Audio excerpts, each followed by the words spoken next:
నామానికి మహిమ కలుగును గాక. క్రీస్తునందు ప్రియమైన దేవుని బిడ్డలారా, అనుదిన జీవవాక్యమునకు మిమ్మల్ని ప్రేమతో ఆహ్వానిస్తున్నాము. ఈ దినము జనవరి 14వ తేదీ లేఖన భాగము మత్తయి సువార్త 11వ అధ్యాయము నుండి. లేఖన భాగము మత్తయి సువార్త 11వ అధ్యాయము నుండి దేవుని యొక్క వాగ్దానము 28వ వచనము. 28వ వచనం మనందరికీ తెలిసిన వాక్య భాగమే. ఏమిటి అనగా, ప్రయాసపడి భారం మోసుకుంటున్న సమస్త జనులారా, ప్రభువైన యేసు యొద్దకు రండి, అప్పుడు ఆయన మీకు విశ్రాంతి కలగ చేయును. అవునండి, అనేక మంది ప్రపంచం యావత్తు కూడా ప్రయాస ఎవరో ఒకరికి ఏదో ఒక రకంగా వ్యాధి ద్వారాను, బాధ ద్వారాను, అలాగనే మనశ్శాంతి లేకుండా రుణాల చేతను అనేక రకాలుగా మరి మనశ్శాంతి లేని వాళ్ళు ఉన్నారు. వారు దేవుని యొద్దకు వస్తే ఎంత మేలు. దేవుని యొక్క వాక్యం సెలవిస్తుంది, నా యొద్దకు రండి, నేను మీ యొద్దకి వచ్చేదను. అవునండి, మరి జక్కయ్యకి ఎంత ధనం ఉన్నా హృదయంలో సంతోషం లేదు. దేవుడి దగ్గరికి వచ్చినప్పుడు దేవుడు ఆయన హృదయంలోనికి వచ్చాడు. హల్లెలూయా. అవును, మనము కూడా ఆయన దగ్గరికి ఏ విధంగా నువ్వు వస్తున్నావు బాగా గమనించండి. ఒకవేళ వ్యాధి బాధతో వస్తున్నా దేవుడు సహాయం చేస్తాడు. దేవుడు సహాయము చేస్తాడు. ప్రయాస పడుతున్న ప్రతి బిడ్డకి విశ్రాంతి ఇవ్వటానికే ఆయన ఆహ్వానిస్తున్నాడు. మంచి వాళ్ళు మాత్రమే కాదండి, చెడ్డవాళ్ళు కూడా మరి వారి యొక్క మనస్సు మార్చుకోవాలన్నదే దేవుని చిత్తం. ఎబ్బేజు అనే ఒక వ్యక్తి మొదటి దినవృత్తాంతాల గ్రంథం 4వ అధ్యాయము మరి 9-10 వచనాలలో తన సహోదరులందరికంటే అతడు మరి ఘనుడయ్యాడు. ఎలా ఘనుడయ్యాడు? ఒకప్పుడు ఎబ్బేజు అంటే వేదన, వేదన కలిగిన మరి ఆ తల్లి వేదనతో అతన్ని కన్నది. ఎంత బాధ, వేదన. అయితే యెహోవా సన్నిధికి వచ్చి మొరపెట్టుకున్నాడు, ప్రభా నన్ను దీవించయ్యా, అయ్యా నా చేతి పనిని దీవించు, అయ్యా నాకు సహాయము చేయి అని ప్రార్థన చేసినప్పుడు తన పేదరికం పోయిందండి. అవును, పేదరికాన్ని కూడా దేవుడు మరి ప్రార్థన ద్వారా అనగా మరి దేవుడు సహాయము చేస్తాడు. ఒకప్పుడు మా తల్లిదండ్రులు కూడా ఎంతో పేదరికంలో ఉన్నారు. మా తల్లిగారు ప్రార్థన చేసుకున్నారు.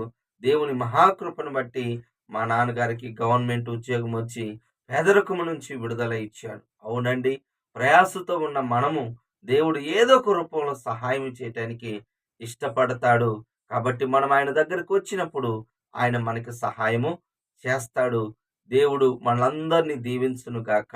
అలాగనే ఈ దినము మనం ఒప్పుకోవలసిన పాపాన్ని చూసినట్లయితే 20వ వచనం అంటే మనసు మార్చుకోపోవటం, అంటే మారు మనసు పొందకపోవట నశిస్తారు. అవునండి, మనసు మార్చుకోకపోతే మన జీవితాలు కూడా నశిస్తాయి. కానీ దేవుడి చిత్తం అపొస్తలుల కార్యం 17వ అధ్యాయం 30వ వచనం ప్రకారం అంతటా అందరూ మారు మనసు పొందాలన్నది దేవుడి చిత్తం. నినివే పట్టణస్థులకి దేవుడు ప్రకటన చేశాడు. ఏమని ప్రకటన చేశాడు? ఇక 40 దినాలలోగా ఈ పట్టణము నశిస్తుంది అని చెప్పినప్పుడు వారందరూ పశ్చాత్తాపడి ఉపవాసం ఉండి మరి పశువులు సైతము మరి నీళ్లు పెట్టలేదండి. చిన్న బిడ్డలు కూడా, పెద్దలు అందరూ మరి కన్నీళ్లు విడిచి మరి వారి యొక్క మరి చెడుతనాన్ని మానుకున్నారు. చెడుతనాన్ని మానుకొని పశ్చాత్తాపడ్డప్పుడు, వారు మారు మనసు పొందినప్పుడు దేవుడు ఆ పట్టణాన్ని కాపాడాడు. కానీ నోవహు కాలములో గమనించండి, దాదాపు నోవహు ఎన్నో సంవత్సరాలు ప్రకటన చేశాడు, జలప్రళయం రాబోతుంది, జలప్రళయం రాబోతుంది. దాదాపు 120 సంవత్సరాల దాకా అనేక మందికి చెప్పాడు. కానీ ఒక్కరు కూడా ఆయన మాట వినలేదు. అందువల్లే జలప్రళయంలో ఒక్క వ్యక్తి కూడా తప్పించుకోలేదు.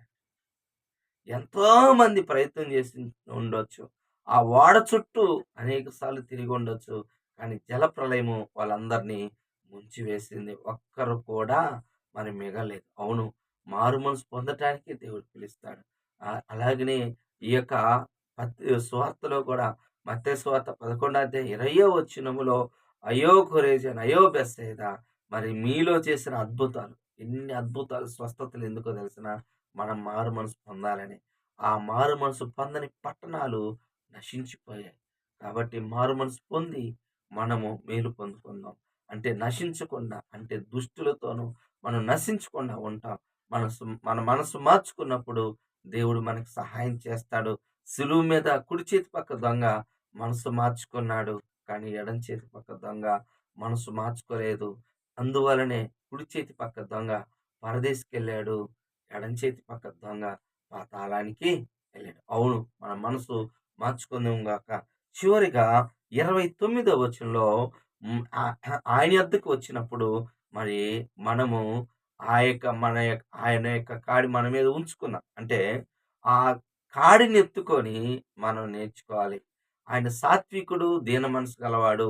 మరి ఆయన కాడి ఎత్తుకొని, ఆయన కాడి అంటే ఆయన ఆజ్ఞలు మనం నేర్చుకోవాలి. ఏంటి ఉదాహరణకి చెప్తాను. ఒక మరి యెషయా గ్రంథం 1 అధ్యాయం 17 వచనము, మేలు చేయటం నేర్చుకోండి. అంటే ఏం నేర్చుకోవాలి? చాలా మంది చాలా రకాల విద్యలు నేర్చుకుంటున్నారు. కానీ మేలు చేయటం నేర్చుకున్నాడు దావీదు. అందుకే పరిశుద్ధ గ్రంథంలో మొదటి సమూయేలు గ్రంథం 24 అధ్యాయం 18 వచనములో, మొదటి సమూయేలు గ్రంథం 24 అధ్యాయం 18 వచనములో మరి సౌలు తన స్వయాన మామగారే తరుముకుంటూ వస్తుంటే దావీదు చేతికి చిక్కినప్పుడు మరి ఏమంటాడో తెలిసిన, అతన్ని మరణమును ఆ నుంచి తప్పించి, అంటే తన స్నేహితులు గాని మిగతా వాళ్ళు చంపాలనుకున్నారు. కానీ దావీదు మరి ఉపకార బుద్ధి చూపించాడు. అప్పుడు స్పష్టంగా రాయబడింది బైబిల్‌లో. ఏమని రాయబడింది అంటే మనం చదివినట్లయితే, ఇదిగో దావీదుతో సౌలు అంటున్నాడు, యెహోవా నన్ను నీ చేతికి అప్పగింపగా నన్ను చంపక విడిచినందున ఈ దినం నువ్వు నాకు నా అపకారమునకు ఉపకారం చేసిన వాడివై నా ఎడల నీకున్న ఉపకార బుద్ధి వెల్లడి చేసితివి గనుక నీవు నాకంటే నీతిపరుడు. అవునండి. ఉపకారం, అపకారం చేయటానికొచ్చిన సౌలుకి ఉపకారం చేశాడు దావీదు. అతడే రాజయ్యాడు. నీతిగా ఉన్నాడు. అవును, మనం మేలు చేయటం నేర్చుకుందాం. దావీదు వలె మనము కూడా దేవుని సంతోషపెడదాం. అవునండి, మనము మేలు చేయటం నేర్చుకుందాం. దేవుడు గొప్పగా మనల్ని దీవిస్తాడు. మరి దేవుడు ఈ మాటలు దీవించును గాక. ప్రార్థన చేసుకుందాం. ప్రేమ కలిగిన తండ్రి, యేసయ్యా నీకు వందనములు, స్తోత్రములు నాయనా.